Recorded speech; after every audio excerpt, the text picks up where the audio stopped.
সাংসারিক জীবন, কর্মব্যস্ত, এদিকের দিনই কর্মব্যস্ত জীবনের জন্য খুব ঝুঁকি, বিশেষ করে এলমের জন্য খুব ঝুঁকিপূর্ণ এটা।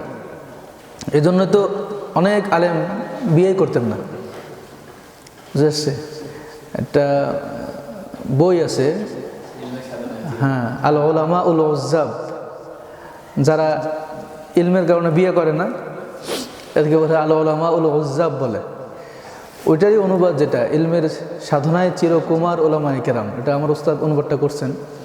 অনেক আলেমের নাম ওখানে নিয়ে আসছেন যারা ইলমের মোহাব্বতে বিয়ে করে নেই। এখন প্রশ্ন আসতে পারে এটা জায়েজ আছে কি না জায়েজ, ঠিক আছে? এখন জায়েজ না জায়েজের মাসালা আসলে এখানে খাটবে না। কেন? বিবাহ করা এটা ফরজ না, আবার ফরজও। কারোর জন্য ফরজ, কারোর জন্য এমনকি পর্যায়ভুক্ত হারামও হয়ে যায়। ফরজ কার জন্য? যে তার সতীত্ব বা যে তার পুরুষত্বকে ঝুঁকি মনে করতেছে, এ ধরনের ব্যক্তির জন্য সামর্থ্য থাকা অবস্থায় বিবাহ করা ফরজ। আর যার সামর্থ্য নাই, পুরুষত্ব নাই, যে স্ত্রীকে তার চাহিদা পূরণ করতে পারবে না, এ ধরনের ব্যক্তির জন্য তো বিয়ে করা উচিত না, ঠিক আছে? তো যদি আমরা সেদিক থেকে তাকাই, এখন যারা ইলমের জন্য চিরকুমার থেকেছেন তাদের অবস্থা, তারা তো এমন না যে মুখে মুখে মুখে আমাদের মতো আল্লাহ আল্লাহর ভাব প্রকাশ করছে আর ভেতরে ভেতরে অন্য কাম করছে, এরকম না তারা। বা খ্রিস্টান পাদ্রীদের মতো না, যারা মুখে মুখে নিজেদেরকে বিবাহ সাথী থেকে মুক্ত রাখছে কিন্তু ভিতরে ভিতরে আলাদা গির্জার মধ্যে হেরেম শরীফ কায়েম করে ফেলছে, এরকমও না। যারা যারা আমাদের ওলামায়ে কেরাম যারা বিবাহ করেন নাই এলমের জন্য, জ্ঞানের জন্য, তারা এলমটাকে এমনভাবে ভালোবাসছেন এবং এলমকে ছড়িয়ে দেওয়াকে এমনভাবে তারা এটা গুরুত্বপূর্ণ মনে করছেন, যার কারণে জাগতিক যে তাদের খাহেশ, এটাকে হয়তো তারা অনুভব করলেও এমন পর্যায়ে যাইতে দেন নাই যেই পর্যায়ে গেলে তারা হারাম কাজে লিপ্ত হয়ে যান। বুঝতে? এই জন্য তারা যদি এলমের জন্য নিজ জীবনটাকে লাগিয়ে দেন এবং এই লাগিয়ে দেওয়াটা তাদেরকে হারাম কোনো কাজে প্রলুব্ধ না করে, তাহলে তো নাজায়েজ হওয়ার কিছু আসে না। বুঝেছি বিষয়টা? এই জন্য শরীয়তের বিষয়গুলো কিছু বিষয় হচ্ছে আপেক্ষিক, অবস্থা ভেদে ফতোয়া পরিবর্তন হয়। হুট করে আমি যদি জানলাম যে আপনি কাহু মিন সুন্নতি ফামান রাগিবা আন সুন্নতি ফালাইসা মিন, হাদিস আছে না, বিবাহ আমার সুন্নত, যে ব্যক্তি বিবাহ না করলো সে আমার উম্মত থেকে কি হয়ে গেল? খারিজ হয়ে গেল। অথবা আন নিকাহু নিসফুল ঈমান, বিবাহ কি ইমানের অর্ধেক।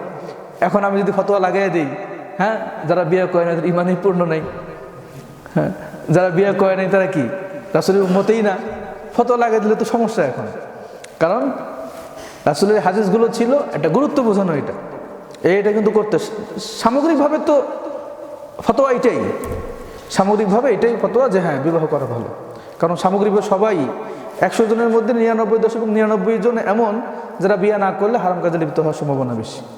ওই যে 100-র মধ্যে না, হাজারে না, লাখে 1-2 জন পাওয়া যায় যারা বিবাহ করলে না করলেও হারাম কাজে লিপ্ত হওয়ার সম্ভাবনা নাই। ওই তারাই ছিলেন উলামা উল উজ্জাব, যারা বিবাহ করেন নাই, ইলমের সাধনায় চিরকুমার থাকছেন সারা জীবন, তারপরেও তারা কি হারাম কাজে লিপ্ত হন নাই। এই জন্য তাদের ক্ষেত্রে এই ফতোয়াগুলো খাটবে না যে তারা ইমানেই পূর্ণ হয় নাই বা তারা রাসূলের সুন্নাহ থেকে কি হয়ে গেছেন, সরে গেছেন, তারা রাসূলের উম্মত না, এই ধরনের ফতোয়া তাদের ক্ষেত্রে খাটবে না। বুঝে আসছে? যাই হোক, বাকি আমরা সবাই কি করবো? বিবাহের নিয়ত করবো ইনশাআল্লাহ। 1টা 2টা 3টা, প্রয়োজন হলে 4টাও, নাকি প্রয়োজন হলে 4টা। তো যাই হোক, আমরা মূল আলোচনা বিষয়ে আসি। নাহমাদুহু ওয়া নুসাল্লি আলা রাসূলিল কারীম, আম্মা বাদ। ফাআউযু বিল্লাহি মিনাশ শাইতানির রাজীম, বিসমিল্লাহির রহমানির রহিম। ইয়া আইয়ুহাল্লাযীনা আমানু কুতিবা আলাইকুমুস সিয়াম কামা কুতিবা আলাল লাযীনা মিন ক্বাবলিকুম লাআল্লাকুম তাত্তাকুন।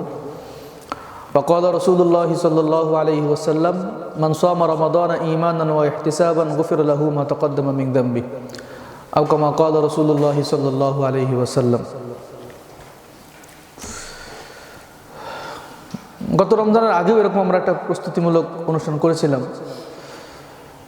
তো দেখতে দেখতেই প্রায় 1 বছর চলে গেল। রমজান নিয়ে সাহাবায়ে কেরাম যেরকম প্রস্তুতি নিয়েছিলেন আমরা তো কিছুই নিতে পারি নাই।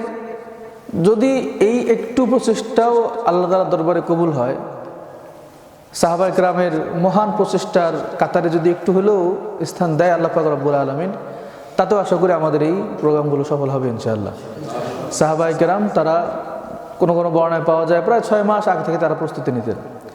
রাসূল সাল্লাল্লাহু আলাইহি ওয়াসাল্লামের একটা হাদিস, যদিও দুর্বল, রেওয়ায়াতান দুর্বল এটা, তারপরেও বর্ণনাযোগ্য, এই জন্য বলছি। রাসূল সাল্লাল্লাহু আলাইহি ওয়াসাল্লাম রজব মাসে চাঁদ উঠলেই দোয়া করতেন যে আল্লাহুম্মা বারিক লানা ফি রজব ওয়া শাবান ওয়া বাল্লিগনা রমাদান, যে আল্লাহ আমাদের রজব এবং শাবান মাসে আপনি বরকত দান করেন এবং রমজান পর্যন্ত আমাদেরকে পৌঁছিয়ে দেন। বোঝা গেল রাসূল সাল্লাল্লাহু আলাইহি ওয়াসাল্লাম, সাহাবায়ে কেরাম তারা রমজানের জন্য আগাম প্রস্তুতি নিতেন। তারা বিভিন্নভাবে কাজ কর্মে, দোয়ায় তারা প্রস্তুতি নিতেন যে রমজান মাস আসবে। তো যেহেতু তাদের প্রস্তুতি ছিল লম্বা এবং আমাদের প্রস্তুতি অল্প, অল্প হলেও যেন খালি না থাকে, একটা ফিকহের মূলনীতি আছে। মূলনীতিটা মনে রাখেন, এটা আলোচনা পরবর্তীতে কাজে দিবে। মূলনীতি কি? যে পুরা না পাইলেও যেন একটু পাই, পুরা না পাইলেও যেন কি একটু পাই। মালা ইয়াতরুকু কুল্লুহু, আরবিটা মনে আসতেছে না, যে যার পুরাটা পাওয়া যায় না তার কিছুটা পাওয়াও ভালো। নাইমাম হচ্ছে কানাম্মা ভালোটা কথা আছে না, ওই টাইপের। এটা ফিকহের একটা মূলনীতি যে যার কিছুই পাওয়া যায় না তার একটু পাওয়া এটা ভালো। তা আমরা তো পুরো প্রস্তুতি সাহাবায়ে কেরাম যেভাবে করতেন সেভাবে করতে পারছি না। তো আগাম প্রস্তুতি হিসেবে একটা তো মিটিং করতে পারতেছি, একটু মশওয়ারা করতে পারতেছি, একটু বসতে পারতেছি, একটু ফিকির করতে পারতেছি। এটাও যেন আল্লাহ দরবার আল্লাহ পাক রব্বুল আলামিন কবুল করে নেন। তো রমজান মাস কেন্দ্রিক যে আমাদের প্রস্তুতি, পূর্বে আমাদের জানা থাকা দরকার যে রমজান মাসের শ্রেষ্ঠত্ব, মহত্ব এগুলো কেমন। আমাদের জীবনের বা পৃথিবীতে যা কিছুই আছে আল্লাহ পাক রব্বুল আলামিন সবগুলোর মধ্যে কিছু স্তর তৈরি করেন। মানুষের মধ্যে, মানুষ সব সৃষ্টি মোটামুটি দুনিয়াতে যত সৃষ্টি আছে সবগুলোর মধ্যে শ্রেষ্ঠ সৃষ্টি কি? মানুষ। আল্লাহ পাক রব্বুল আলামিন পবিত্র কোরআনের মধ্যে বলেন, ওয়ালাকাদ কাররামনা বানি আদম, আমি আদম সন্তানকে শ্রেষ্ঠত্ব দিয়েছি। ওয়া হামালনাহুম ফিল বাররি ওয়াল বাহর, আমি তাদেরকে জলে স্থলে চলার সক্ষমতা দিয়েছি। ওয়া রাযাকনাহুম মিনাত তাইয়্যিবাত ওয়া ফাদ্দালনাহুম আলা কাসীরিম মিম্মান খালাকনা তাফদীলা, এবং আমি অনেক সৃষ্টির মধ্যে মানুষকে শ্রেষ্ঠত্ব দিয়েছি। তো মানুষের মধ্যে আবার সবাই কিন্তু একরকম না। মানুষের মধ্যে আল্লাহ পাক রব্বুল আলামিন শ্রেষ্ঠত্ব স্তর দিয়েছেন, তারতম্য দিয়েছেন। সবাইকে আল্লাহ পাক রব্বুল আলামিন এক লেভেলে রাখেন নাই। বয়সের ক্ষেত্রে কেউ ছোট আছে, কেউ বড় আছে। মর্যাদার ক্ষেত্রে কেউ বড় আছে, কেউ ছোট আছে। রিজিকের ক্ষেত্রে কেউ বড় আছে, ছোট আছে। আল্লাহ পাক রব্বুল আলামিন কোরআনের মধ্যে এটা বলেছেন যে আল্লাহু ফাদ্দালা বা'দাকুম আলা বা'দিন ফির রিজক, যে আমি তোমাদের কাউকে কারো উপর রিজিকের ক্ষেত্রে শ্রেষ্ঠত্ব দিয়েছি। রিজিকের ক্ষেত্রেও কাউকে আল্লাহ কি হয়েছে? শ্রেষ্ঠত্ব দিয়েছেন। রিজিক অনেক ধরনের। রিজিক শুধু টাকা পয়সা এটাই না, শুধু খাওয়া এটাই রিজিক না।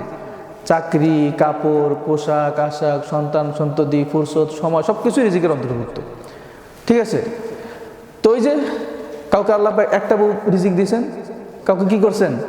2টা 3টা 4টা রিজিক দিয়েছেন, কাউকে কি করেন? একটাও রিজিক দেন না এখন পর্যন্ত। বুঝে আসছে? কাউকে দেন না সারা জীবন। চাকরি, কেউ দেখে গেছে একটা চাকরির জন্যই সারা জীবন অবস্থা খারাপ, এখন খালি চাকরি পায় আর ছাড়ে, পায় আর ছাড়ে, আছে না? এগুলো কি রিজিক? কাউকে আল্লাহ পাক রব্বুল আলামিন বেশি দিয়েছেন, কাউকে কম দিয়েছেন। এই রিজিকের মাধ্যমে আল্লাহ পাক রব্বুল আলামিন শ্রেষ্ঠত্ব দিয়ে থাকেন। তাহলে এটাও কে দেন? আল্লাহ পাক রব্বুল আলামিন দেন। এবং এগুলোর মাধ্যমে আল্লাহ পাক রব্বুল আলামিন এক মানুষকে আরেক মানুষের উপর শ্রেষ্ঠত্ব দান করেন। তো মানুষের মধ্যে শ্রেষ্ঠত্ব দানের বিভিন্ন পদ্ধতি থাকে। এর মধ্যে সব মানুষের চেয়ে সেরা আবার নবীরা। নবীদের সাথে তো মানুষের তুলনাই চলে না। আবার নবীদের মধ্যে সবাই সমান না।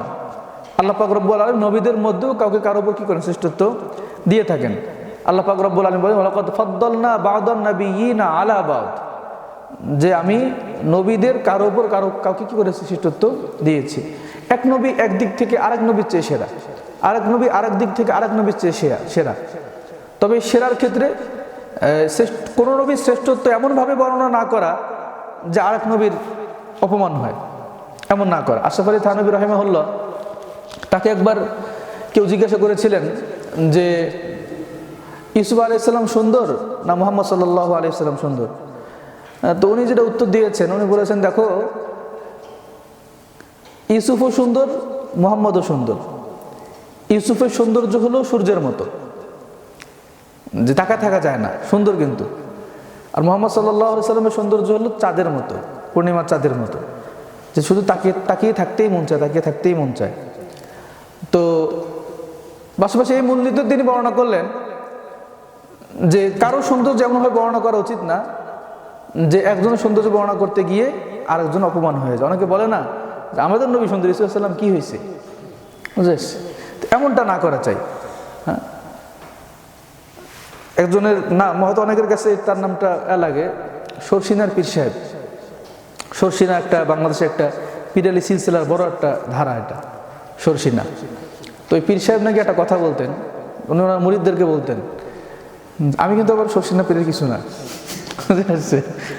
তো উনি ওনার মুরিদদেরকে নাকি বলতেন যে দেখো তোমার মিষ্টির দোকান আছে, আর একজনের মিষ্টির দোকান আছে, কেউ যদি তোমার দোকানে মিষ্টি কিনতে আসে, তুমি বলো যে হ্যাঁ আমার মিষ্টি ভালো, তুমি একথা বলিও না যে আমারটাই ভালো ওরটা ভালো না, বলো যে আমারটাও ভালো ওরটাও ভালো, ভাই আপনার যেটা মন চায় সেটা নেন আপনি। তো তোমার যদি অতিরিক্ত কোনো ফজিলত থাকে ওইটা ফজিলত বলো, তোমার এই ফজিলত যে তার মধ্যে নাই এটা বলো না, বুঝে আসছে? এটা বোঝানোর জন্য যে আমাদের হওয়া উচিত এমন যে আমার মধ্যে যেটা ভালো এটা বলা, আমার কথায় কারো ফজিলত কারো শ্রেষ্ঠত্ব তেমনভাবে বর্ণনা না করা যেন অন্যের অপমান হয় বা অন্যকে তুচ্ছ-তাচ্ছিল্য করা, এমনটা না করা চাই। যাই হোক, আল্লাহ পাক রব্বুল আলামিন নবীদেরকেও নবীদের মধ্যে কি করেছেন, শ্রেষ্ঠত্ব দিয়েছেন। আল্লাহ পাক রব্বুল আলামিন দিনের মধ্যে সব দিনকে সমান বানান নাই, কিছু দিনকে শ্রেষ্ঠত্ব দিয়েছেন। সব রাতকে সমান বানান নাই, কিছু রাতকে কি করেছেন, শ্রেষ্ঠত্ব দিয়েছেন। সেরা রাতের মধ্যে আল্লাহ পাক রব্বুল আলামিন সবে কদরকে রেখেছেন। হ্যাঁ, লাইলাতুল কদরি খায়রুম মিন আলফি শাহর, লাইলাতুল কদর হাজার মাসের রাতের চেয়েও কি উত্তম। এরকম সব রাত কি না, হ্যাঁ সেরা না। তো গল্প মনে পড়ে গেল, ওই বিবাহ শাদী শুরুতে করছি, তো বিবাহ শাদী নিয়ে গল্প মনে পড়ে গেল যে এক বাদশা বা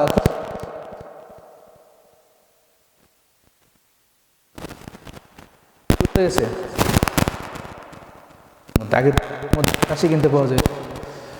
তো এখন একটা দাসী সে কুমারী, আর একটা দাসী সে অকুমারী, মানে আগে বিবাহ হয়েছে, পরবর্তীতে কি দাসী হয়ে গেছে। তো এখন যে অকুমারী তার দাম কম, যে কুমারী তার দাম বেশি। তো বাদশা কি করছে, ওই বেশি শুনে কুমারী যে ওকে নিচ্ছে দাসী হিসেবে। এখন অকুমারী যে দাসী সে জিজ্ঞাসা করতেছে, বাদশা আপনি তাকে নিলেন, আমার আর তার মধ্যে একটা রাতের তো পার্থক্য, আপনি আমাকে না নিয়ে তাকে নিলেন কেন? তো বাদশা জবাব দিল, লাইলাতুল কদরি খায়রুম মিন আলফি শাহর, যাচ্ছে এক রাত হাজার রাতের রজনীর চেয়েও কি উত্তম। যেটা যে বাসর রাত, প্রথম রাত, এই প্রথম রাতটা কি হাজার রাতের চেয়ে উত্তম। তোমার তো সেই প্রথম রাত হয়ে গেছে, তুমি প্রথম রাত হয় নাই, বোঝা যাচ্ছে? যাই হোক, তো এই শ্রেষ্ঠত্ব কে দিয়েছেন? আল্লাহ পাক রব্বুল আলামিন দিয়েছেন। তো মাসের মধ্যে শ্রেষ্ঠত্ব আল্লাহ পাক রব্বুল আলামিন সব মাসকে সমান বানান নাই। কিছু কিছু মাসের শ্রেষ্ঠত্ব আছে। হ্যাঁ, আরবাআতু আশহুর হুরুম, চারটা যে সে সম্মানিত মাস আছে, রজব, পরে কি মুহররম, সফর, জিলকদ, এগুলো সম্মানিত মাস, এগুলোর শ্রেষ্ঠত্ব আলাদা আছে। তবে সব মাসের সেরা বলা হয় মাহে রমাদান বা রমজান মাসকে। কেন সেরা? এই মাসে আল্লাহ পাক রব্বুল আলামিন কোরআন নাজিল করেছেন, শাহরু রমাদান আল্লাযী উনজিলা ফীহিল কোরআন। এত লম্বা আলোচনা করলাম কেন? এটাই বোঝানোর জন্য যে রমজান মাস সেরা। আল্লাহ পাক রব্বুল আলামিন রমজান মাসে কি করেছেন? শ্রেষ্ঠত্ব দিয়েছেন। যে রমজান মাসের জন্য সাহাবায়ে অপেক্ষা করতেন, রাসূল সাল্লাল্লাহু আলাইহি ওয়াসাল্লাম যে রমজান মাসে পৌঁছানোর জন্য দোয়া করতেন, আমরা হয়তো সেই দোয়া নাকি করি নাই, কিন্তু আল্লাহ পাক রব্বুল আলামিন আল্লাহ যদি হায়াতে রাখেন আমরা সেই মাস পাচ্ছি, এই জন্য আমরা শুকরিয়া আদায় করি আলহামদুলিল্লাহ। অনেক ভাই আছেন গত বছর ছিল, এবছর নাই। আমাদের চেয়ে কম বয়সে অনেক ভাই আছেন গত বছর ছিলেন, এই বছর নাই। তাদের কাতারে আল্লাহ পাক আমাদেরকে রাখেন নাই। আমাদেরকে আল্লাহ পাক রব্বুল হায়াত দিয়েছেন। হায়াতটা একটা নেয়ামত। রাসূল সাল্লাল্লাহু আলাইহি ওয়াসাল্লাম বলেন, যাকে হায়াত দেওয়া হলো তাকে নেয়ামত দেওয়া হলো। যে ব্যক্তি আমার চেয়ে 1 বছর কম বাঁচলো, সে ওই পরিমাণ ইবাদতের সুযোগ পেল না যেই পরিমাণ ইবাদতের সুযোগ আমি পাচ্ছি। সে ওই পরিমাণ তওবার সুযোগ পেল না যেই পরিমাণ তওবার সুযোগ আমি পাচ্ছি। এজন্য অবশ্যই আল্লাহ পাক রব্বুল আলামিন আমাদেরকে হায়াত নামক নিয়ামত 1 বছর দিয়েছেন। সামনের বছর বাঁচবো কিনা জানি না, এজন্য আমরা যদি কেউ জানি না সামনের বছর বাঁচবো কিনা, আর আল্লাহ পাক রব্বুল আলামিন সেরা একটা মাস আমাদেরকে দিচ্ছেন, এই জন্য আমরা খুব মনোযোগ সহকারে শুনবো এবং প্রস্তুতি নিব যেন রমজান মাসটাকে আমরা কাজে লাগাতে পারি। বুঝে আসছে? এখন রমজান মাস যে একটা মর্যাদাপূর্ণ মাস, মর্যাদাবান জিনিসের মর্যাদা দেওয়া উচিত। কাউকে যদি আমি মর্যাদা দেই তাহলে এর বিনিময়ে আমি কিছু পাওয়ার আশা করতে পারি। আল্লাহ পাক সূরা রহমানের মধ্যে বলেছেন, হাল জাযাউল ইহসানি ইল্লাল ইহসান। অনুগ্রহের বদলা কেবল অনুগ্রহই হতে পারে, ইহসানের বদলা কেবল ইহসানই হতে পারে। কেউ যদি আমার উপর ইহসান করে, আমার উচিত তাকেও ইহসান করা। হ্যাঁ, এমন যে খাটাস মার্কা মুসলমান না হওয়া, খালি আমি সারাদিন মানুষের কাছ থেকে নিয়ে যাবো, কিছু দিব না, এমনটা না হওয়া। আমাদের তো সবচেয়ে উন্নত চরিত্র তো এইটা, কেউ আমাকে দেখ না দেখ তাকাবো না, আমি সবাইকে ভালোই দেবো সবাইকে। ওইটাও যদি না হতে পারি, কমপক্ষে এতটুকু মুসলমান তো হওয়া দরকার যে মানুষ আমাকে ভালো আচরণ করলে আমি তাকে ভালোটাই দেব। ঠিক আছে? তো আল্লাহ পাক রব্বুল আলামিনের সাথে যদি আমরা ভালো তার আদেশগুলো পালন করি, আল্লাহ পাক আমাকে ভালো কিছু দিবেন, উত্তম যাজা দিবেন। কেউ যদি আমাকে একদিন চা খাওয়ায়, আশা করা যায়, মানে আমি যদি একদিন চা খাওয়াই, আশা করা যায় পরের দিন সে আমাকে কি করবে, চায়ের সাথে তাও খাওয়াবে কিছু, তাই না? যাই হোক, তো আল্লাহ রাসূল সাল্লাল্লাহু আলাইহি ওয়াসাল্লাম বলেছেন, আনজিলুন নাসা মানাজিলাহুম, তোমরা মানুষকে তার মর্যাদা অনুপাতে সম্মান করো। তাহলে রাসূল সাল্লাল্লাহু আলাইহি ওয়াসাল্লামের আদেশও এটা যে মানুষকে মর্যাদা অনুপাতে কি করতে হয়, সম্মান জানাতে হয়। সম্মান জানালে কি হয়, যা যা আল্লাহ পাক হাতে রাখো, পরে দিও নাকি? ও, প্রশ্ন থাকলে লিখে হাতে রাখতে পারো, পরে দিও। তো বিষয়টা ওইটা, কাউকে সম্মান করলে কি এর বিনিময়ে উত্তম যাজা পাওয়া যায়। হাদিসে তো এমনও পাওয়া যায় যে কোনো ব্যক্তি, আল্লাহ রাসূল সাল্লাল্লাহু আলাইহি ওয়াসাল্লাম বলেন, কোনো ব্যক্তি তার বড়কে কেবল তার বড় হওয়ার কারণে সম্মান করলো, অন্য কোনো কারণ নেই। অমুকে আমার চেয়ে বয়সে বড়, এতটুকুই, অমুকে সুফি দরবেশ আলেম নন আলেম বলে কিছু দেখলো না, কেবল উনি আমার বয়সে বড়। এই বড়কে যদি কোনো ব্যক্তি কেবল বড় হওয়ার কারণে সম্মান করে, আল্লাহ রাসূল সাল্লাল্লাহু আলাইহি ওয়াসাল্লাম বলেন, আল্লাহ পাক রব্বুল আলামিন তখন ওই ব্যক্তির জন্য লিখে দেন, যে ব্যক্তি সম্মান করলো তার জন্য লিখে দেন যে এই ব্যক্তি যখন বড় হবে, তখন আল্লাহ পাক রব্বুল আলামিন লিখে দিলেন যে এই ব্যক্তি যখন বড় হবে, তখন তার ছোটরা কেবল এই ব্যক্তির বড় হওয়ার কারণে তাকে সম্মান করবে। বুঝেছ? তাহলে বড়কে সম্মান করার ফজিলত কত, আর বড়কে সম্মান করলে কি পাওয়া যায়, এর বিনিময়ে আল্লাহ পাক রব্বুল আলামিন ছোটদের থেকে আমি যখন বড় হব সেই সম্মান পাওয়া যাবে। আর কাউকে সম্মান করা, এটা তো আল্লাহ রাসূল সাল্লাল্লাহু আলাইহি ওয়াসাল্লামের আদেশ। এটা শুধু ছোটরা বড়কে সম্মান করবে এমন না, ছোটরা যেমন বড়কে সম্মান করবে, বড়রা ছোটদেরকে সম্মান করবে। আল্লাহ রাসূল সাল্লাল্লাহু আলাইহি ওয়াসাল্লাম তো বলেছেন, লাইসা মিন্না মান লাম ইউআক্কির কাবীরানা ওয়া লাম ইয়ারহাম সগীরানা, সে তো আমার উম্মতের অন্তর্ভুক্ত নয় যে বড়কে সম্মান করলো না, ছোটদেরকে স্নেহ করলো না। তাহলে বড়দেরকেও সম্মান করতে, ছোটদেরকেও স্নেহ করতে হবে। তো রমজান মাস, এটাকে আমরা কি করব, সম্মান জানাবো। যদি এটা কি সম্মানিত মাস, যদি রমজান মাসকে আমরা সম্মান জানাতে পারি, তাহলে বিনিময়ে আমরা কিছু পাবো না? অবশ্যই পাবো বিনিময়। বিনিময়ে কি পাবো? আল্লাহ রাসূল সাল্লাল্লাহু আলাইহি ওয়াসাল্লাম বলেন, মান সামা রমাদানা ঈমানান ওয়া ইহতিসাবা, যে ব্যক্তি রমজান মাসকে সম্মান জানিয়ে, রমজান মাসে যে ব্যক্তি ঈমান ও ইহতিসাবের সাথে, ঈমান কি, আল্লাহর প্রতি বিশুদ্ধ বিশ্বাস, ইহতিসাব কি, রমজানে আল্লাহ পাক রোজা রাখলাম আমাকে এই দিবেন, এই সবগুলোর প্রত্যাশা নিয়ে, আশা ভরসা নিয়ে যে ব্যক্তি রমজান মাসে রোজা রাখলো, গফিরা লাহু মা তাকদ্দামা মিন যামবিহি, আল্লাহ পাক রব্বুল আলামিন তার বিগত দিনে যাবতীয় গুনাহ খাতা মাফ করে দিবেন। তা আমি যদি রমজানকে সম্মান জানাতে পারি, রমজান মাস আমাকে কি করবে, এই যাজা দিবে, ইহসান দিবে। আল্লাহ রাসূল সাল্লাল্লাহু আলাইহি ওয়াসাল্লাম আরো বলেন যে আল্লাহ পাক বলেছেন, আল্লাহ রাসূল সাল্লাল্লাহু আলাইহি ওয়াসাল্লাম বলেছেন যে বনি আদমের প্রত্যেকটা আমলকে বাড়ানো হয়, দ্বিগুণ করা হয়, একদম 10 থেকে 700 পর্যন্ত, স্থান কাল পাদরব হিসেবে 10 থেকে 700 পর্যন্ত বান্দার আমল কি করা হয়, বৃদ্ধি করা হয়। কথার কথা, আমি যদি কোরআন শরীফ তেলাওয়াত করি, কোরআনের একটা শব্দ বললে 10টা নাকি আল্লাহ পাক রব্বুল আলামিন দান করেন। যদি আমি নামাজে পড়ি আরও বেশি সওয়াব হবে। আমি 1 রাকাত নামাজ এই মসজিদে পড়লে যে সওয়াব হবে, আমি যদি মসজিদুল আকসায় গিয়ে পড়ি কি হবে? 1000 গুণ বেশি সওয়াব হবে। ওই নামাজটা যদি মসজিদুল নববীতে গিয়ে পড়ি 50,000 গুণ বেশি সওয়াব হবে। যদি মসজিদুল হারামে গিয়ে পড়ি 1,00,000 গুণ বেশি সওয়াব হবে। তার ক্ষেত্র, অবস্থান, কাল, পাত্র ভেদে বান্দার আমল কি করা হয়? বাড়ানো হয়। একদম আল্লাহ রাসূল তো এখানে বলছেন যে 10 থেকে 700 গুণ পর্যন্ত, ঠিক আছে। কিন্তু কিছু কিছু আমল লাখ পর্যন্ত কি সব আল্লাহ পাক রব্বুল আলামিন বাড়িয়ে দেন। আর আল্লাহ বলছেন আস-সাওমু লি ওয়া আনা আজজি বিহি, তবে রোজার ক্ষেত্রে রোজা আমার জন্য, এর প্রতিদান আমি নিজেই দিব। স্পষ্ট করে বলেন নাই যে এত দিব এত দিব এত দিব। কোন কোন বর্ণনাতে পাওয়া যায় যে রোজা আমার জন্য, প্রতিদান হিসেবে আমি নিজেই তার হয়ে যাব। ছোট থাকতে গল্প আপনারা শুনছেন কিনা, আমি শুনছি যে এক রাজার অনেকগুলো বউ ছিল। এখানে তো অনেকগুলো বউয়ের কথা চলে আসছে। রাজার কি ছিল? অনেকগুলা বউ ছিল। এখন বউদেরকে জিজ্ঞাসা করছে যে তোমাদেরকে আজকে সুযোগ দিলাম, আমাদের কাছে কে কি চাও আমি সব দিয়ে দেব। এখন এক বউ বলছে আমাকে অমুক রাজ্য দেন, বাদশা দিয়ে দিছে। আর এক বউ বলছে অমুক রাজ্য দেন, বাদশা দিয়ে দিছে। এভাবে এক একজন এক একটা চাইছে। ছোট বউ নাকি একটু চালাক বেশি হয়। আমার জানা আয়েশা কি ছিল? একটু চালাক ছিল। যাই হোক, তো ওই ছোট বউ উনি বাদশাকে বলছে আমার অন্য কিছু দরকার নেই, আমি আপনাকে চাই, শুধু আমি কি চাই? আপনাকে চাই। ছোট বউ তো আসলে চালাক, তাই না? এখন অমুক অমুক রাজ্য, অমুক এলাকা, অমুক ধন সম্পদ নিয়ে গেছেন। যদি ছোট বউয়ের রাজাই তার হয়ে যায়, ওটা রাজ্যই তার, অন্য কিছু লাগে তার? তো আল্লাহ পাক রব্বুল আলামিন বলছেন যে রোজা আমার জন্য, বান্দা যদি আমাকেই চাচ্ছে বাস আমি কি তারই হয়ে যাব। তা আল্লাহ যদি আমার হয়ে যায়, জান্নাত কয়টা দিবে না দিবে বলে শুনে লাভ আছে কোনো? হ্যাঁ, আল্লাহ যদি আমার হয়ে যায়।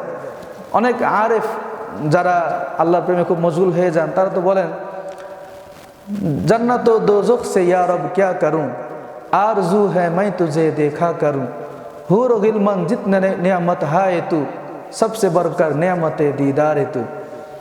जन्नत दोज़ख से या रब क्या करूं, रब জান্নাত দোজখ দিয়ে কি করব? আরজু है मैं तुझे देखा करूं, আমার তো আশা এটা যে আমি তোমাকে দেখব। হুর গিলমান জিতনে নেয়ামত হায় তু, তোমার হুর গিলমান যত নেয়ামত আছে, সবচেয়ে বড়কার নেয়ামতে দিদার তু, সবচেয়ে বড় নেয়ামত হলো তোমার দিদার। বুঝে আসছে? আসল কথা এটাই। তো রোজার এটাও একটা ফজিলত। আমি রোজাকে সম্মান করি, রমজান আমাকে কি করবে? আল্লাহকে দিবে। আল্লাহ রাসূল সাল্লাল্লাহু আলাইহি ওয়াসাল্লাম আরো বলেন যে জান্নাতের অনেকগুলো দরজা আছে। কোনোটার নাম বাবুস সালাত, কোনোটার নাম বাবুস জাকাত, কোনোটার নাম বাবুস সাদাকা, কোনোটার নাম বাবুল মুতাওয়াক্কিলিন, কোনোটার নাম বাবুল বিরুল ওয়ালিদাইন। অনেক গেট থাকে না? হ্যাঁ, এক একটা ছোটো স্থাপনা একটাই দরজা, বড় বড় স্থাপনা অনেকগুলো গেট থাকে। মসজিদুল হারাম, মসজিদুল নববীতে অনেকগুলো গেট থাকে। কোনোটার নাম বাবুল নবী, কোনোটার নাম বাবুল ওমরা, কোনোটার নাম বাবু আবু বকর, বাবু বেলাল, বিভিন্ন নাম আছে, এক একটা দরজার নাম আছে। বুঝে আসছে? বিভিন্ন কারণে, বিশেষ কারণে দরজাগুলোর নাম রাখা। কথা মক্কা শরীফের যে দরজাগুলো, অনেকগুলো গেট আছে, 100 না 200 এরকম গেট আছে। একটা গেট আছে বাবুল ওমরা গেট। তো মসজিদুল হারামের একদম আন্ডারগ্রাউন্ড যেটা, যেখানে খানায় কাবা শরীফ যেটা, ওইটা একটা। এরপরে 2 তলা 3 তলা 4 তলা বিভিন্ন তালাতেও গোল আকারে তাওয়াফ করার ব্যবস্থা আছে। তো যারা ওমরার নিয়তে যায়, এহরাম অবস্থায় যারা থাকে, মুহরিম যারা, ওই সাদা কাপড় পরে যারা এহরাম করে, কেবল তাদেরকেই ওই ওমরা গেট দিয়ে নিচে যেতে দেয়। বুঝে আসছে? এর বাইরে অন্য যারা স্বাভাবিক আমাদের মতো পোশাক, এই পোশাকে যারা যাবে তাদের ওই গেট দিয়ে যেতে দেয় না। তারা তাওয়াফ করবে, তারা 2 তলায় যাবে, 3 তলায় যাবে, যদি কি করবে অন্য যে কোনো গেট দিয়ে তারা যেতে পারবে। কেবল যারা ওমরা করবে এই বাবুল ওমরা দিয়ে তারা কেবল তারাই যেতে পারবে, অন্য কেউ কিন্তু ওই গেট দিয়ে যেতে পারবে না। এবং ওই গেটে যারা পুলিশ দাঁড়ায় তারা কিন্তু ডাকে ওমরা ওমরা, মহরিম মহরিম, ইয়াল্লাহ হাজি মহরিম, এভাবে তারা ডাকে। কিন্তু অন্য গেট দিয়ে কিন্তু যে করে যেতে পারতেছে। এবং এই এহরামওয়ালা ব্যক্তি সে যদি অন্য গেট দিয়ে যেতে চায় তাকে কিন্তু যেতে দিবে। বুঝে আসছে? না করবে না। কিন্তু এই গেট দিয়ে ওমরাকারী ছাড়া অন্য কেউ যেতে পারবে না। এটা ওমরাকারীর জন্য বিশেষভাবে এটাকে রাখা হয়েছে। যদি আমরা অন্য পোশাকে যেতে চাই, বাধা দিবে না, এই গেট তোমার জন্য না, তুমি অন্য গেট দিয়ে যাও। এটা বলা এই জন্য যে জান্নাতে তো অনেকগুলো দরজা আছে, অন্য দরজাগুলো দিয়ে ফেরেশতারা দাঁড়িয়ে থাকবে, বলবে যে সালাতের জন্য যাদের জান্নাত অবধারিত তারা এই গেট দিয়ে আসো, যারা পিতামাতার খেদমতের কারণে তোমাদের তোমরা এই গেট দিয়ে আসো। হ্যাঁ, কিন্তু বাবুল রাইয়ান যেটা গেট আছে, নাম হলো রাইয়ান গেট, এই গেট দিয়া লা ইয়াদখুলুহা ইল্লা সাইমুন, রোজাদার ছাড়া ওই গেট দিয়ে কেউ ঢুকতে পারবে না। ওই যে ওখানে যেমন এই গেটটা রোজাদার জন্য খাস, রোজাদার ছাড়া এই গেট দিয়ে কেউ ঢুকতে পারবে না, যারা আল্লাহর জন্য রোজা রেখেছে তারাই কেবল সসম্মানে সেই গেট দিয়ে ঢুকতে পারবে। সুবহানাল্লাহ, বুঝে আসছে? তাহলে রোজা রাখার কত ফজিলত, হাদিসে আরও বিভিন্ন ফজিলত বর্ণনা, আমার সেগুলো বলার সময় সুযোগ হতে হবে না। বাকি এই বিষয়গুলো রমজানের রোজার যেই গুরুত্বপূর্ণ ফজিলত, এগুলো আসলে আমাদের জানা থাকা দরকার, বোঝা দরকার। আচ্ছা, তো রমজানের জাগতিক পরলৌকিক লাভ সবই তো আছে। পরলৌকিক লাভ তো আমরা জান্নাত, আল্লাহকে পাওয়া জানলাম। জাগতিক বেশ কিছু লাভ আছে রমজানের।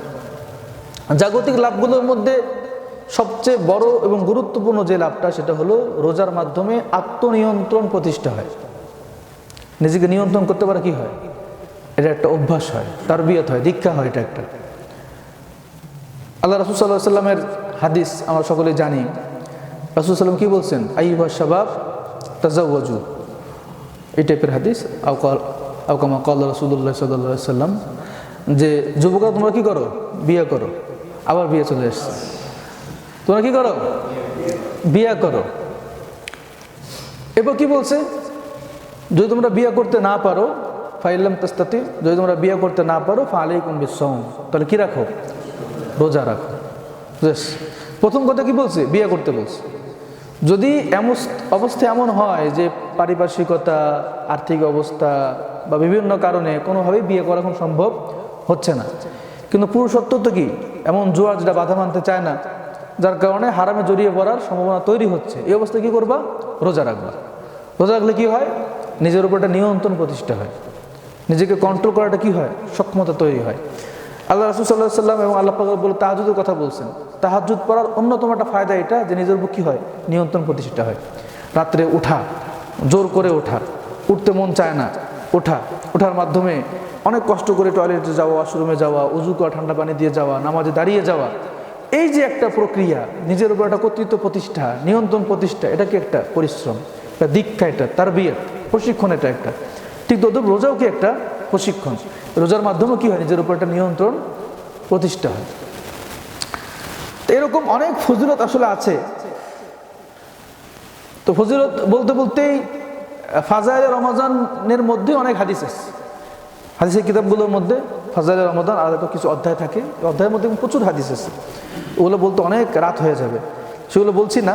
এখন আমরা আলোচনা চলে আসি, আমরা আমাদের রমজানটাকে কিভাবে কাজে লাগাবো, প্রস্তুতি আমরা কিভাবে নিতে পারি। প্রথম কথা তো রমজান যে আমাদের মাঝে আসতেছে, এই জন্য এই নিয়ামতটা পাওয়ার জন্য আল্লাহর কাছে খুব করে দোয়া করা, যে আল্লাহ আমাদেরকে রমজান পর্যন্ত পৌঁছিয়ে দেন, রমজানের নিয়ামত পাওয়ার তৌফিক দান করেন। খুব করে আল্লাহর কাছে কি করা, আল্লাহর কাছে চাওয়া, তওবা করা, ইস্তিগফার করা আল্লাহর কাছে। এরপরে আমরা যে কাজটা করব, যেহেতু সময় একদম অল্প, যদি আগামীকাল চাঁদ ওঠে, কালকে কি তারাবি, এরপর যদি চাঁদ না ওঠে তাহলে হয়তো পরশু দিন। রমজানের যে ফজিলত সম্পর্কে যে হাদিসগুলো আছে, ওগুলো একটু বেশি বেশি কী করা, পাঠ করা এখন থেকে দরকার। যেখানে আমরা যে বই পাই, ঠিক আছে, হাতের নাগালে, ওই বইগুলোর মধ্যে আমরা রমজানের ফজিলতের গুরুত্ব সম্পর্কে যে বর্ণনাগুলো আছে, ওগুলো বেশি বেশি পড়ব। বর্ণনার মধ্যে রাসূলের বাণী থাকতে পারে, সাহাবায়ে কেরামের আমল থাকতে পারে, তাবেঈন ইজমের আমল থাকতে পারে, বর্ণনা থাকতে পারে। এগুলো একটু খুব বেশি বেশি করে কি এখন থেকেই পড়তে হবে আমাদেরকে। এখন থেকে আমাদের অন্যান্য যে ব্যস্ততাগুলো আছে, ব্যস্ততাগুলো কমে আনতে হবে। যে ব্যস্ততাগুলো আছে, ব্যস্ততাগুলো কমিয়ে আনা দরকার। যেই কাজটা রমজানের পরে করলেও চলবে, ওই কাজটা রমজানের পরের জন্যই রাখা। যেটা রমজানে না করে আগে আনলে করা সম্ভব, এটাকে আগে করে ফেলা। আর যদি এমন কোনো কাজ থেকে রমজানেই, সেটা রমজান যখন আসবে, ওই কাজটা যখন আসবে, তখন দ্রুত সময়ের মধ্যে কাজটা কি করে ফেলা। তো যে কাজটা, কতর কথা, কেনাকাটা। রমজান কেন্দ্রিক ঈদের একটা কি থাকে, আমাদের কেনাকাটা থাকে। এখন আমরা দেখে গেছি ঈদের কেনাকাটা রমজানের শেষের দিকে বড় একটা অংশ এবং গুরুত্বপূর্ণ একটা অংশ, যেখানে মানুষ এতেকাফ করে, এমন গুরুত্বপূর্ণ একটা অংশ আমাদের কেনাকাটাই চলে যায়। বুঝে আসছে? তাহলে আমরা যদি কেনাকাটাটা কি করতে পারি, আগে করতে পারি। জামা কাপড় কেনা লাগবে, টুপি আতর কেনা লাগবে, এগুলো যদি আগে কিনে ফেলি, আমাদের কমপক্ষে একটা ঘন্টা তো বাঁচবে রমজান। এই জন্য রমজানের কেনাকাটা আমরা কি করতে পারি, আগে করতে পারি। ঠিক আছে, রমজানের খাবার দাবারের যে কেনাকাটাগুলো, খেজুর, ইফতারি, হাবিজাবি যা কিছু আছে, কেনাকাটা রমজানে না করে আগেই করে ফেলি। কত কথা বাড়িতে আমার গ্যাস লাগবে, গ্যাসটা আগেই ভরে নিয়ে আসি। চাল এখন বাড়িতে গিয়ে খোঁজ খবর নেই কতটুকু চাল আছে, কতদিন যাবে। যদি মনে করি না 10 রমজান 20 রমজানের মতো যাবে, তো ওই বাকিটা আমি আগেই কিনে নিয়ে আসি। এভাবে কি করি, আমি কাজগুলোকে কমায় নিয়ে আসি। এটা রমজান একটা কি থাকবে, আমাদের প্রস্তুতি থাকবে। কোনো কাজের প্রস্তুতির জন্য আমি যে কাজটা করি, এটাও ইনশাআল্লাহ ওই সওয়াবের মধ্যে আসবে। হাদিসের মধ্যে আমরা পড়ছি না, যে ব্যক্তি নামাজের জন্য যায়, নামাজ পড়ার জন্য যাচ্ছে, নামাজ পড়ছে না, যাচ্ছে, তার প্রতি কদমের মধ্যে কি আছে, সওয়াব আছে। বান্দা নামাজের জন্য অপেক্ষা করছে, ওই অপেক্ষা করার সময়টা নামাজের মধ্যে গণ্য হচ্ছে না। তাহলে আমরা যদি রমজানের প্রস্তুতি হিসেবে এই কাজগুলো করতে থাকি, তাহলে আশা করা যায় এই কাজের মধ্যে আমাদের কি হবে, সওয়াব পাওয়া যাবে ইনশাআল্লাহ। তো এরপরে আমরা কি করব, রমজানে কি করব তার একটা প্ল্যান করব। গত বছর তো আমরা একটা বই দিছিলাম, এবছর তো সময় সুযোগ হলো না, যে শাইখ আহমদুল্লাহ সাহেবের রমজান প্ল্যানার বানাইছো এটা? হ্যাঁ হ্যাঁ, আচ্ছা, যাক, এটা তোমরা হাতে দিয়ে দিও। তো এটা একটা কি সহায়ক হতে পারে, এরকম আমাদের একটা প্ল্যান করা। এটাই যে পুরোপুরি করতে হবে এটা না, এটা সবার দিকে তাকিয়ে একটা করেছে। তোমার যদি আরও পরিবেশ পরিস্থিতির কারণে ভিন্ন কিছু করতে মন চায়, সেটাও করা যেতে পারে। ঠিক আছে, তো রমজানে কী করবো, একটা প্ল্যান করবো, ইবাদতের প্ল্যান করবো, কীভাবে আমি ইবাদতগুলো করবো। এই ইবাদতের প্ল্যানগুলোর মধ্যে 3টা ইবাদতকে আমার মনে হয় খুব বেশি গুরুত্ব দেওয়া চাই। এক তো হলো রমজান, রোজা। 1 নম্বর কি, রোজা। এটা তো রাখবো, এটা ফরজ ইবাদত। রোজার ব্যাপারে কোনো কি করবো না, গরিমসি করবো না, কোনো সুযোগ কোনো কিছু করবো না, রমজানের রোজা রাখবোই। 1 নম্বর রোজা। ঠিক আছে, এই রোজার মাধ্যমে তাকওয়া অর্জন হয়। আল্লাহ বলেছেন না, ইয়া আইয়ুহাল্লাযীনা আমানু কুতিবা আলাইকুমুস সিয়াম কামা কুতিবা আলাল্লাযীনা মিন ক্বাবলিকুম লাআল্লাকুম তাত্তাকুন। তোমরা যেন কি হতে পারো, মুত্তাকি হতে পারো। তাকওয়া কি, তাকওয়া হলো আল্লাহর ভয়ে একটা কাজকে না করা, গুনাহের কাজ ছেড়ে দেওয়া। রোজা মানে কি, যে সূর্যোদয় থেকে সূর্যাস্ত পর্যন্ত পানাহার, শুধু পানাহার এবং জায়েজ যে বৈধ চাহিদা, বৈধ চাহিদা থেকে কি থাকা, বিরত থাকা। তো এই যে কেমনে বিরত থাকি আমরা, রোজার মাধ্যমে আমরা কেমনে মুত্তাকি হই, আমরা রোজার মাধ্যমে মুত্তাকি হই এভাবে, আমি বাস সাহারি করেছি, সাহারি করার পর সূর্যোদয় হয়েছে, এরপর থেকে আমার রোজা শুরু। আমি তো এটা কি হয়েছে, এটা হয়েছে শুরু নাই করতে কাম শেষ, এটা নিয়ে যাওয়া লাগবে, এখান থেকে নেওয়া লাগবে, যদি ফেরত হইলে নতুন নিলে না এটা সহজ ভাবে কালকে ধরে যাবো, বল আজকে কি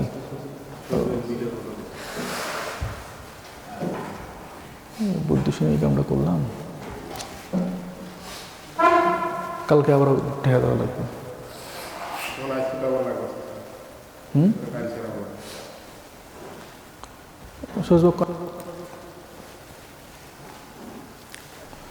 আচ্ছা, পানি খেয়ে নেই।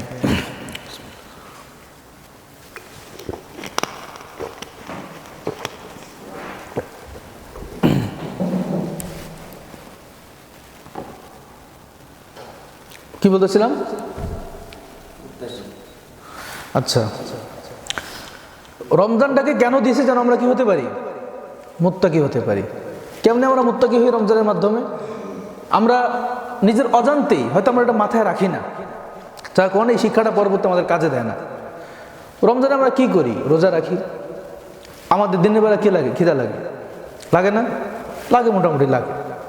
এবং খিদা না লাগলেও অনেক সময় অনেক ভালো ভালো খাবার সামনে আসে, ইফতারি কিনতে গেলে ভালো ভালো খাবার কি আছে সামনে আসে, দেখি খাইতে মন চায়, আমরা খাই না, কেন খাই না, আল্লাহ দেখতেছেন নাকি, ঘরে কেউ নাই, বাসায় সবাই চলে গেছে, ফ্রিজের মধ্যে খাবার আছে ভালো, আমার পছন্দের মিষ্টি আছে, পছন্দের খাবার, তারপরেও খাই না, কেন খাই না, আল্লাহ দেখতেছেন নাকি, আল্লাহর ভয়ে খাই না। এটাই তো একটা শিক্ষা, এটা তো একটা প্রশিক্ষণ আমাদের, যে আমি আমার চলমান জীবনে যত গুনাহের কাছে যাব, রমজানে খাইলে যদি আল্লাহ দেখে অন্য সময় আল্লাহ দেখবে না? অবশ্যই আল্লাহ দেখবেন। এটা একটা শিক্ষা আমাদের, এটা একটা প্রশিক্ষণ। আর একটা কি প্রশিক্ষণ আছে যে আমি খাচ্ছি না, খাবো। কখন খাবো? একটু পরে খাবো। আল্লাহ যখন সময় দিবে, যখন সন্ধ্যা হবে, তারপরে কি করবো? আমি খাবো। এই যে একটু অপেক্ষা করছি, আল্লাহর জন্য একটু অপেক্ষা করছি, এইটা আমাদের জন্য বড় একটা লেসন। এটা আমার জীবনের জন্য বড় একটা শিক্ষা। এটা আমার সামনে অনেক হারাম কাজ আসতেছে, আমি কি করব? ওই রমজান মাসে যেমন আল্লাহর জন্য একটু সময় বিরত থেকে একটা নির্দিষ্ট সীমারেখা আছে, ওই সীমারেখার জন্য অপেক্ষা করছি, ওই সীমারেখার জন্য বসে আছি। ওই সীমারেখা যখন আসবে, বাস আল্লাহর হুকুম হবে, আমি সেই খাবারটা গ্রহণ করব, আমি সেই বৈধ চাহিদাটা পূরণ করব। আমার জীবনের লেসন থাকবে এটা, আমার জীবনের শিক্ষা থাকবে এটা, তাকওয়ার শিক্ষা থাকবে এটা। আমার জীবনের এই অপেক্ষা কখনো সকাল থেকে সন্ধ্যা হতে পারে, আমার জীবনের এই শিক্ষা কখনো 2টা থেকে 5টা হতে পারে, আমার জীবনের এই শিক্ষা, আমার জীবনের এই সময় সীমারেখা কখনো 12 ঘন্টা হতে পারে, কখনো 12 বছর হতে পারে, কখনো 12 যুগ হতে পারে। কিন্তু আল্লাহ পাক রব্বুল আলামিন আমার জন্য যেই শিক্ষা দিয়েছেন, সেই সময় আমি বিরত থাকবো। যাবতীয় হারাম কাজ থেকে, যা কাজ আল্লাহ তাআলা নিষেধ করেছেন, সেই কাজ থেকে আমি বিরত থাকবো। আমার জীবনের সন্ধ্যা যখন চলে আসবে, সেই সময় যখন শেষ হবে, অবশ্যই আল্লাহ পাক রব্বুল আলামিনের দেওয়া সেই নিয়ামত আমি ভোগ করে জীবনকে পরিতৃপ্ত করতে পারবো। বুঝে আসছে? হয়তো কারোই অপেক্ষাটা রমজানের জন্য আমি 12 ঘন্টা অপেক্ষা করেছি, 2 ঘন্টা অপেক্ষা করেছি। আমার জীবনে কথার কথা, আমরা ইয়াং ছেলে পেলে অনেকে বিয়ে শাদী করিনি, আমার জীবনে অনেক প্রস্তাব আসে, অনেক মেয়ের প্রস্তাব আসে, নিজের যৌবনের চাহিদা আছে, সেই চাহিদা পূরণ করতে মন চায়, এমন জায়গায় পূরণ করতে মন চায় যে চাহিদাটা ওই জায়গায় পূরণ করতে আল্লাহ পাক নিষেধ করেছেন। আমি কি করব? এই রমজানের লেসন নেব, এটা রমজানের শিক্ষা নেব। এটা সেটা কি? এই তো একটু সময়, এই তো ব্যবস্থা হয়ে যাচ্ছে, এই তো সময় হয়ে যাচ্ছে, এই তো সেই কাঙ্ক্ষিত রাত চলে আসছে। এই সময়টা কারো 2 বছর হতে পারে, কারো 2 যুগ হতে পারে, কারো আরো বেশি হতে পারে। আমি অপেক্ষা, এই 12 ঘন্টাতেও আল্লাহ দেখতে পারবেন, 2 ঘন্টাতেও আল্লাহ দেখেন, 2 যুগেও আল্লাহ দেখেন। একটু অপেক্ষা, একটু অপেক্ষা, সময়টা আসুক, সময়টা আসুক, তারপরে আমি পূরণটা করি, তারপরে আমি খাই, তারপরে আমি জৈবিক চাহিদা পূরণ করি, সময়টা আসুক। এই যদি আমি এই অপেক্ষাটুকু করতে পারি, তাহলে আমি কি হব? সফলকাম হব। লাআল্লাকুম তাত্তাকুন, যেন তোমরা কি হও? মুত্তাকি হও। এটা একটা প্রশিক্ষণ। রমজান নাকি একটা প্রশিক্ষণ। 2 নম্বর কাজ, যেটা রমজানের খুশিটা কোরআনের সাথে সম্পর্ক করব। কি করব? কোরআনের সাথে সম্পর্ক করব। কোরআন নিয়ে দিনের বেলা তো কাজ থেকে অনেক, রাতের যতটুকু সময় আমি পারি কোরআনের সাথে কি থাকবো? লেগে থাকবো, কোরআনের সময় করব। কোরআনের সাথে সময় দেওয়ার জন্য নামাজ পড়া, কিয়ামুল লাইল করা, তারাবি পড়া। হ্যাঁ, শাহরু রমাদান আল্লাযী উনজিলা ফীহিল কোরআন। রমজান মাস কি মাস? যে মাসে কি করেছে আল্লাহ পাক রব্বুল আলামিন কোরআনকে নাজিল করেছেন। তো আমাদের রমজান মাসটা হবে কোরআনের মাস, কোরআনের সাথে লেগে থাকার মাস। কোরআন পড়বো, কোরআন বুঝবো, কোরআন নামাজে তেলাওয়াত করবো, তেলাওয়াত শুনবো, এভাবেই যেন কি হয় রমজান মাসের রাতগুলো অতিবাহিত হয়। যদিও আল্লাহ পাক রব্বুল আলামিন সিয়ামু রমাদান, রমজানের সিয়াম কি করেছেন? ফরজ করেছেন। কিয়ামু রমাদানকে ফরজ করেন নাই। রাত জেগে সালাত আদায় করা কি করেন নাই? ফরজ করেন নাই। কেন করেন নাই? আল্লাহ পাকের হিকমত এটা। বান্দা সারাদিন কাজ করবে, যদি আল্লাহ পাক রাত জেগে নামাজ পড়াকেও কি করতেন? ফরজ করতেন, তাহলে তো অনেকে পারতো না। হ্যাঁ, আল্লাহ পাক রব্বুল আলামিন তার রহমতের কারণে এটা কি করেছেন? দিনের বেলাগুলোকে ফরজ করেছেন, রাতের বেলা কি করেছেন? কিয়ামুল লাইলকে নফল করেছেন। তাতাওয়ু। আল্লাহ রাসূল সাল্লাল্লাহু আলাইহি ওয়াসাল্লামও দেখেন তারাবির বিষয়টা। এবার আলহামদুলিল্লাহ নির্বাচনের কারণে তারাবি নিয়ে মারামারি একটু কমে হয়েছে, তাই না? তো নির্বাচন বছর আমাদের জন্য রহমত নাকি? তারাবি নিয়ে মারামারি কমে হয়েছে। অন্য বছর তো খুব মারামারি হয়ে যায়। আমি তো গত রমজানে প্রশ্ন করছিলাম, রমজান নিয়ে মারামারি আপনারা শুরু করবেন না আমি শুরু করবো? বুঝে আসছে? দেখেন তারাবির বিষয়টা কি, কোনো ফিকহি ইখতিলাফের দিকে যাচ্ছি না, একটু বোঝার জন্য আমি, আমাদের যেখানে ভুলটা হয়। আল্লাহ পাক রব্বুল আলামিন রহমান রহিম, তিনি রহমানের কারণে, তার দয়ার কারণে রাতের বেলা কিয়ামুল লাইলটাকে ফরজ করেন, কি করেছেন? নফল করেছেন। বান্দা সুযোগ হলে পড়ো, তারগিব দিয়েছেন, পড়ো, না পড়লে কি নাই? হারাম, এরকম কিছু নাই। আল্লাহ রাসূল সাল্লাল্লাহু আলাইহি ওয়াসাল্লাম রমজান মাসে যে কিয়ামুল লাইল যেটা করেছেন 3 দিনের মতো করেছেন, হাদিসে পাওয়া যায়। কদিন করেছেন? 3 দিনে করেছেন। ওই 8 রাকাত করেছেন, এটা পর রাসূল যে 20 রাকাত করেছেন তেমনটা পাওয়া যায় না। এখন তো আমি আমার মাযহাব প্রতিষ্ঠা করতে গেলে চুরি করবো এমন তো কোনো করা মানে নেই, ঠিক আছে। যদি আমি 20 রাকাত পড়ি, আমি এখন বলবো যে না নবীজি 20 রাকাত পড়ছে, আমার তো বলা আমার সুযোগ নেই। আল্লাহ রাসূল সাল্লাল্লাহু আলাইহি ওয়াসাল্লাম 8 রাকাত এরকম সাহাবায়ে কেরামকে নিয়ে পড়েছেন। রাসূল সাল্লাল্লাহু আলাইহি ওয়াসাল্লাম তো সারা বছরই 8 রাকাত পড়তেন, সারা বছর তো আর তারাবি নেই। তো রমজানও কি করেছেন রাসূল সাল্লাল্লাহু আলাইহি ওয়াসাল্লাম সাহাবায়ে কেরামকে নিয়ে 3 দিনের মতো পাওয়া যায়, সাহাবায়ে কেরামকে নিয়ে একসাথে কি করেছেন, এই নামাজটা আদায় করেছেন। 8 রাকাত এরকমই পড়েছেন। তো 3 দিনের পর সাহাবায়ে কেরাম যখন উৎসুক হয়ে গেলেন, রাসূল সাল্লাল্লাহু আলাইহি ওয়াসাল্লাম কিয়ামুল লাইল বলছেন রমজানে আমাদেরকে নিয়ে, রাসূলের তেলাওয়াত, রাসূলের পিছনে নামাজ পড়তেছেন, উৎসুক হয়ে সাহাবায়ে কেরাম কি করলেন, অপেক্ষা করতেছেন। হাদিসের মধ্যে পাওয়া যায় রাসূল বের হচ্ছেন না, সাহাবায়ে কেরাম দরজার সামনে গিয়া পায়চারি করতেছেন, গলাকাশি দিচ্ছেন, রাসূল বাইরে হয়ে আসে, রাসূল কি করতেছেন না, বের হচ্ছেন না। পরের দিন রাসূল সাল্লাল্লাহু আলাইহি ওয়াসাল্লাম মেম্বরে গিয়ে দাঁড়িয়ে বললেন যে গত রাতে তোমরা কি করেছো আমি জানি, আমি ইচ্ছা করেই বের হই নাই। কেন বের হই নাই? যে আমি যদি বের হইতাম এবং তোমরা যদি নিয়মিত এটা পড়তাম তাহলে তো আল্লাহ তোমাদের উপর এটা ফরজ করে দিতেন। বুঝে আসছে? উম্মতের প্রতি দয়াদ্র হয়ে, রাসূল তো রউফ রহিম, উম্মতের প্রতি দয়াদ্র হয়ে রাসূল সাল্লাল্লাহু আলাইহি ওয়াসাল্লাম এই কাজটা করেন নাই, যার কারণে আমরা এখন এই প্যারা থেকে বাঁচতেছি। হ্যাঁ, 20 টাকা যদি কথা 8 টাকা তো যদি লম্বা টাইম নিয়ে আমরা কি করতাম, নামাজ তেলাওয়াত করতাম, অনেক অবস্থা খারাপ হয়ে যেত না। এটা কি রাসূল সাল্লাল্লাহু আলাইহি ওয়াসাল্লাম উম্মতের উপর দয়াবর্তী হয়ে এটা কাজটা করেন নাই। কিন্তু এই যে 3 দিন যে পড়লেন, এর দ্বারা বোঝা গেল কি এটা ফজিলতের কাজ। কিয়ামুল লাইল, রাত জেগে নামাজ পড়া কি এটা ফজিলতের কাজ। এটা রাসূল সাল্লাল্লাহু আলাইহি ওয়াসাল্লাম ইন্তেকালের পর আবু বকরের খেলাফত আমলে এমনটাই ছিল। সাহাবায়ে কেরাম ওই মসজিদে গিয়ে নামাজ আদায় করতেন, যে যেভাবে পারতেন সেভাবে পড়তেন। ওমরের যুগের প্রথম দিকে এমনটাই ছিল। তো সাইয়েদনা ওমর যখন দেখলেন যে সাহাবায়ে কেরাম তো কোরআন তেলাওয়াত করতেছে, কোরআন খতমও করতেছে অনেকে, 4-5 জন একসাথে হয়ে ওখানে 4-5 জন একসাথে একজনের পিছনে নামাজ পড়তেছে, একজনকে হয়তো বলতেছে আপনি তো কোরআন অনেক মুখস্থ করছেন, আপনি আমাদেরকে শোনান, সবাই তো আর হাফেজ ছিলেন না। তো এরকম করে মসজিদ নববীর মধ্যে অনেকগুলো দল ভিন্ন ভিন্নভাবে, কেউ বেশি পড়তেছে, কেউ কম পড়তেছে। তখন ওমর ফারুক রাদিয়াল্লাহু আনহু চিন্তা করলেন, আচ্ছা সবাই বিক্ষিপ্ত হয়ে নামাজ পড়তেছে, এর চেয়ে এটা কেমন হয় যে আমি সবাইকে এক ইমামের পিছনে দাঁড় করে দিই, ঠিক আছে?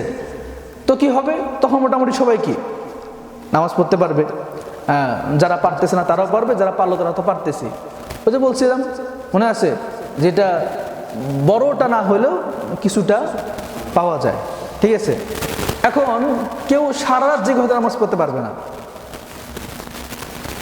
কেউ হয়তো 100 রাকাত পড়তে পারবে না, কিন্তু সে 20 রাকাত পড়তে পারবে, তাই না? এখন যে ব্যক্তি 100 রাকাতও পড়তে পারলো না, সে যদি 20 রাকাত পড়ে, ভালো না? একদম অনেক বড় করলাম, না পেলেও কিছু করলাম, তো সে কি পেয়ে গেল। তো উনি কি করলেন, এই সবাইকে একত্রিত করে একজন ইমামের পিছনে, আব্দুল্লাহ উবাই ইবনে কাব রাদিয়াল্লাহু আনহু সম্ভবত, ওনার পিছনে সবাইকে দাঁড় করিয়ে দিলেন। বাস, তখন থেকে উনি কি করলেন, সিস্টেমেটিকভাবে ওনার সামনে, কিন্তু এমন না যে নবীজি 20% এই জন্য 20 করে দিয়েছেন, উনি একটা করে যেন মোটামুটি একটা পর্যায়ে কিয়ামুল লাইল হয়, মানুষ জন্য কোরআনের সাথে সময় লাগায়, নামাজ জন্য আদায় করা হয়, রমজানের জন্য কাজে লাগে, এদিক থেকে কি করতেন, উনি একটা 20 টাকার সিস্টেম জারি করে দিয়েছেন। এবং উম্মতের আলেমদের, ইমামদের সামনে এটাই ছিল, রাসূল সাল্লাল্লাহু আলাইহি ওয়াসাল্লাম বলেছেন আলাইকুম বিসুন্নতি ওয়া সুন্নাতুল খুলাফায়ে রাশিদিন, তোমরা আমার সুন্নত মানবা, আমার খোলাফায়ে রাশিদিন তাদের সুন্নত তোমরা মানবা। ওমর যেটা চালু করেছেন, সে সময় অনেক সাহাবী জীবিত ছিলেন, কেউ এটার বিরোধিতা করেন নাই, ঠিক আছে? সাহাবায়ে কেরাম তো এমন না যে তারা, তাদের সামনে রাসূলের সুন্নাহ বিরোধী একটা কাজ হয়ে যাচ্ছে আর তারা চুপ করে বসে থাকবেন, এমনটা ছিলেন না সাহাবায়ে কেরাম। এত কমজোর আর ঈমানওয়ালা সাহাবায়ে কেরাম ছিলেন না, ঠিক আছে? তারা তো ওমর খুতবা দিচ্ছেন, ওমরের সামনে একজন দাঁড়িয়ে গিয়ে বলছেন যে আপনি যে কাপড় দিচ্ছেন সেই কাপড় আমাদের হয় না, আপনার কেমনে হইল? ঘটনা আমরা পড়ছি না? তাহলে একটা দুনিয়াবি কাপড়ের ব্যাপারে যে সাহাবায়ে কেরাম প্রতিবাদ করতে পারেন, আর আসলে সুন্নাহকে চেঞ্জ করে ফেলা হচ্ছে, তারা প্রতিবাদ করবেন, এটা কোনো কথা? এটা, হ্যাঁ, তার মানে বোঝা গেল যারা 20 রাকাত পড়ে, আমাদের অনেক ভাই বলে যারা সুন্নাহর বিরোধী করতেছে, না, এটা সুন্নাহর বিরোধী কিছু না, বুঝেছে? এমন না যে 8 রাকাতেই সুন্নাহ আর 20 রাকাত সুন্নাহ পরিপন্থী কোনো আমল, এটা বিষয়টা ভাবা ঠিক না, বরং এটার মেজাজ ছিল এটা। রাসূল সাল্লাল্লাহু আলাইহি ওয়াসাল্লাম তাদেরকে নিয়ে 8 রাকাত পড়েছেন, বাস। ওমর রাদিয়াল্লাহু আনহু রাসূলের এত অনন্য সারথি সাহাবী, তিনি বুঝেছেন এবং তৎকালীন সকল সাহাবা বুঝেছেন যে 8 রাকাত পড়ার মানে এইটাই না যে 8 রাকাতই পড়তে বেশি পড়া যাবে না, তারা এটা বুঝেছেন।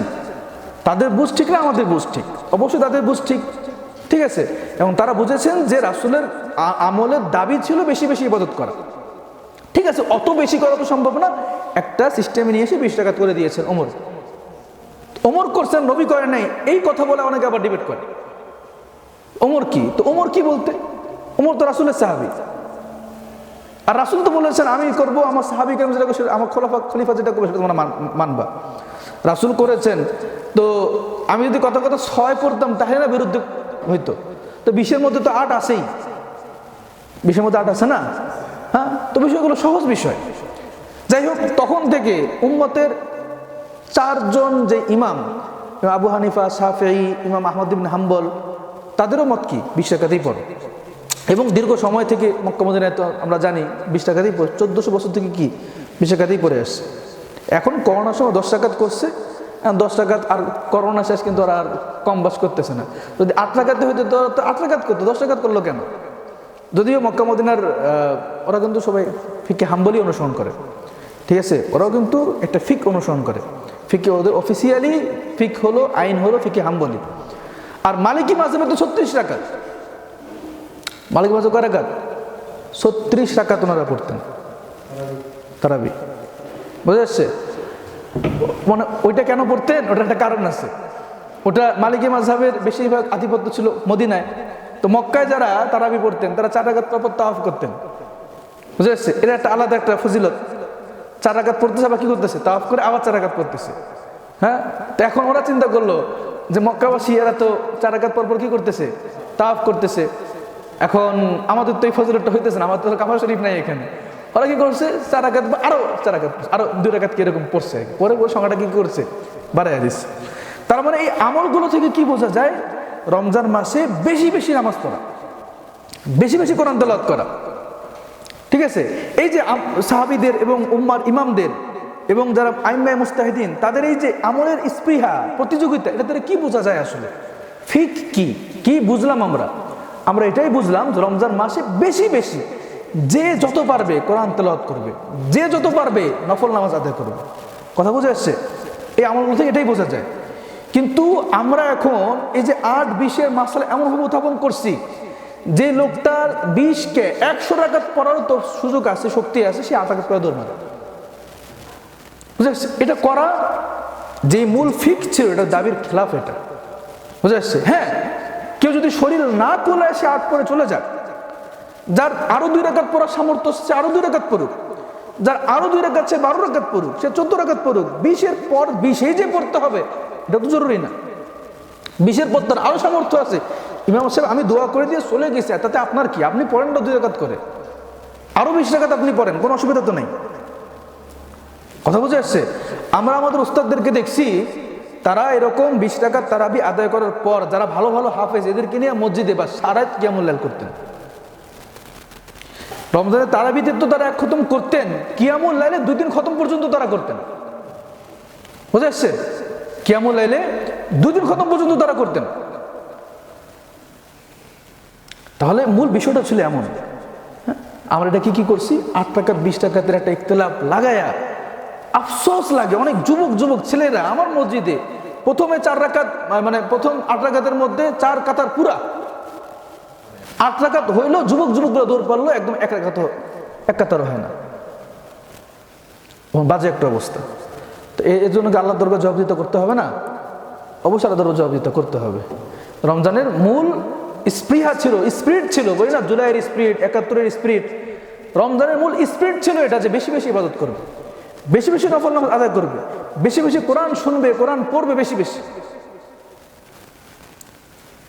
রমজানের স্পিরিট ছিল এটা, এটা একদম কি হয়ে গেছে, নষ্ট হয়ে গেছে। এই জন্য অনুরোধ থাকবে, এটা রমজানে বেশি বেশি কি করবো, নফল নামাজ পড়বো। যেদিন শরীর কুলাবে না সেদিন আপনি 4 রাকাত পরেই চলে যান, 8 রাকাত পরেই চলে যান, এটা ভিন্ন কথা। বা যেদিন শরীর কুলাবে, যতক্ষণ শরীর কুলে আমি কোরআন শুনবো, কোরআন তেলাওয়াত করবো, হুজুররা চলে গেছে, যাক পরে 20 রাকাত, তো কি হয়েছে, আমি আরো নামাজ পড়বো, আমি কোরআন তেলাওয়াত করবো, একটা আয়াত পারি, আমি একটা আয়াত বারবার পড়বো নফল নামাজের মধ্যে, অসুবিধা তো নাই। আমি শুধু ইয়াসিন আর কোরআনুল হাকিম পারি, বাস এটাই পড়েন আপনি সবসময় নামাজের মধ্যে, বুঝছে বিষয়টা? এই জন্য কোরআন তেলাওয়াত, কোরআন পড়বো, কোরআন সামনে নিয়ে পড়বো, কোরআন বুকে নিয়ে পড়বো, দাঁড়িয়ে পড়বো, হেঁটে পড়বো, কোরআন পড়বো রমজান মাসে।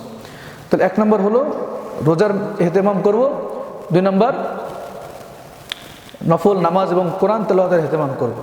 3 নম্বর হলো দোয়ার ইহতেমাম করবো রমজান মাসে, খুব বেশি বেশি আমরা দোয়া করবো। আল্লাহ রাসূল বলেছেন আর দোয়া ও মুখুল ইবাদা, দোয়া সকল ইবাদতের মগজ। আর দোয়া হুয়াল ইবাদা, দোয়াটা কি? দোয়াটাই একটা ইবাদত। দুনিয়াবি কোনো কাজের জন্য যদি আপনি দোয়া করেন সেটাও একটা ইবাদত। আপনি দোকানে বসে আসেন, কাস্টমার নাই, প্রায় সময় বলি আল্লাহ কাস্টমার দাও, আল্লাহ কাস্টমার দাও, এটাও একটা ইবাদত। এটাও কি একটা ইবাদত? আল্লাহ পরীক্ষা পাশ করায় দাও, আল্লাহ বিয়ে করায় দাও, আল্লাহ বাচ্চা দাও, আল্লাহ রিজিক দাও। একদম আরবিতেই যে হুজুরের মতো রব্বানা জালামনা, আপনি না পারেন নাই, কোনো অসুবিধা নেই। কোরআনের ভাষায় দোয়া করতে পারলে ভালো, হাদিসের ভাষায় দোয়া করতে পারলে ভালো। না পারেন, আপনি কি করেন? আপনার নিজের ভাষায় দোয়া করেন। আপনি আপনার বাবার কবর জিয়ারত করবেন, মায়ের কবর জিয়ারত করবেন, হুজুরেই লাগবে কেন ভাই? আপনি কি আপনার মুখ নিয়ে আল্লাহর সামনে বলতে পারেন না যে আল্লাহ আমি আমার মাকে মাফ করে দেন, আমার বাবাকে মাফ করে দেন, বলতে পারেন না? আপনি এটাই বলেন, এটাই বলেন আপনি। তো দোয়া এটা খুব গুরুত্বপূর্ণ একটা ইবাদত। আল্লাহ পাক তো বলেন যে মানুষের রিজিক বা মানুষের তকদির যদি পরিবর্তন করতে হয় কেউ পারবে না। যদি পরিবর্তন করা সম্ভব হইতো, দোয়া কি করা? খুব ইহতেমাম করা। রমজান মাসে এই কাজগুলো আমাদের খুব করা চাই।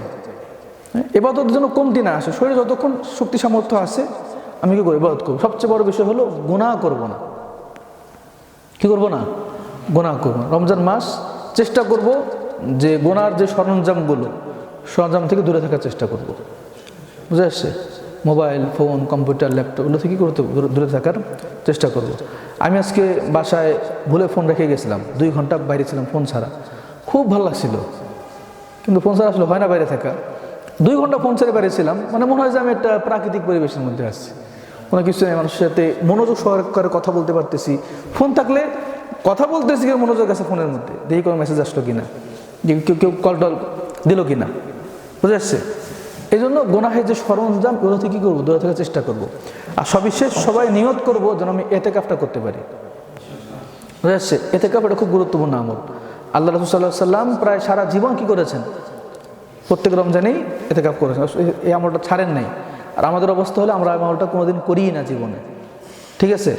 এই জন্য নিয়ত করবো যেন আমি মানুষকে মানে এতেকাফের জন্য লোক খুঁজে পাই না আমরা। অত বিষয়টা তো এমন না। বিষয় হলো এমন হওয়া দরকার ছিল যে মসজিদে লোক দেওয়া জায়গায় নেই, এমন হওয়া উচিত ছিল। ঢাকায় যান, এখন আলহামদুলিল্লাহ অনেক ওলামা হযরত আছেন, তাদের কাছে গিয়ে মানুষ এতেকাফ করেন, থাকেন গিয়ে। এক এক মসজিদে 1000-2000 লোক পর্যন্ত এতেকাফ করতেছে, আছে এখন পর্যন্ত। বুঝে আসছে? এই জন্য এতেকাফের আমলটা করি। নিয়ত করব যে আমি ব্যস্ততাগুলো সেরে নিয়ে রমজানের শেষ 10 দিন কী করবো? এতেকাফ করবো। এই প্ল্যানগুলো এখন থেকে করি, ওই শেষ 10 দিন কী কাজগুলো সবগুলো আগে নিয়ে আসি, দেখবেন সব কিছু কী হয়ে গেছে, সহজ হয়ে গেছে। ঠিক আছে ইনশাল্লাহ। আল্লাহ পাক রব্বুল আলামিন এই সংক্ষিপ্ত সময় যে কথাগুলো বললাম আমাদের সবাইকে আমল করার তৌফিক দান করেন, আমিন। আচ্ছা, এরপর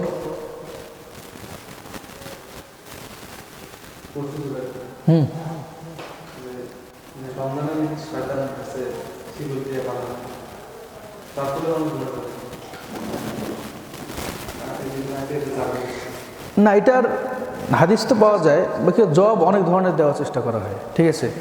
অনেক ধরনের জবাব বলতে কিছু জবাব আছে শয়তান বাঁধতে বলতে মেন শয়তান যে ওটা বাঁধে। বুঝে আসছে? অচ্চালা চামুন্ডা তো সব আছে বাকি। আর শয়তান তো শুধু ওই শয়তান না, মিনাল জিন্নাতি ওয়ান্নাস, শয়তান কি আছে? জিনের মধ্যেও আছে। শয়তান কি আছে? মানুষের মধ্যেও আছে। শয়তানকে বন্দি করা, শয়তানের প্রভাবটাকে কি করা হয় না? বন্দি করা হয় না। যার কারণে শয়তান মূলটাকে বন্দি করা হলেও বাকিগুলো ঠিকই তার কাজকর্ম কি করে চালায় যায়। তবে আগের দিকটা নতুন করে বুদ্ধি দিতে পারে না হয়, এমনটা জবাব দেন ওলামায়ে কেরাম। বাকি হাদিস ঠিক আছে।